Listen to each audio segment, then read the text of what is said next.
Hello guys, কেমন আছো সবাই? আশা করি সবাই ভালো আছো, আমিও ভালো আছি। আর আজকে তো আমার একটা স্পেশাল দিন আছে। তো আমার বার্থডে আজকে। তো আগে ছোটোবেলায় এরকমভাবে বার্থডের সেলিব্রেশান কিছু হতো না। তো মেনলি বিয়ের পর থেকে মৌলি বার্থডে সেলিব্রেশান করার একটা পরিকল্পনা নিয়েছিল এবং প্রোগ্রাম করতো। এই করে আজ 12 বছর মোটামুটি এই বার্থডের একটা ভালো ধরনের সেলিব্রেশন হয়।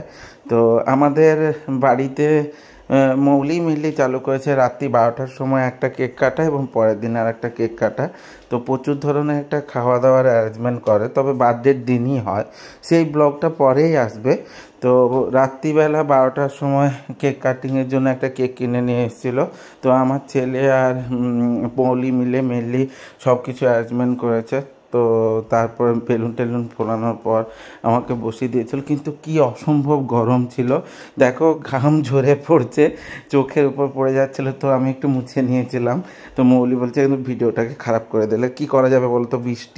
এই বৃষ্টি না হওয়ার জন্য ভীষণ পরিমাণে যে গরম। অন্য বছর তবু একটু আধটু বৃষ্টি পাওয়া যায়, এবছর তো বৃষ্টির কোনো মানে লক্ষণই নেই। তো প্রচুর ধরনের একটা গরম। তো তার মধ্যেই বার্থডে সেলিব্রেশন যাই বলো।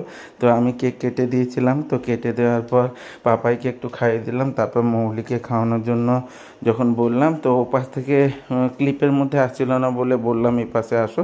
তো তারপরে মৌলি কেক কাটিংয়ের পর আমাকে একটু কেক খাইয়ে দিল। যদিও আমার এই ক্রিম কেকগুলো খুব একটা পছন্দের না।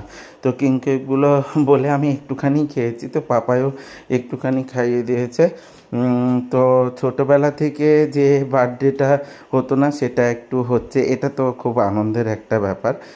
তো এটা সকালবেলা মানে বার্থডে আজকে সকালে তো লুচি অনেকগুলো ফল দিয়েছিল, খাইনি যদিও বা।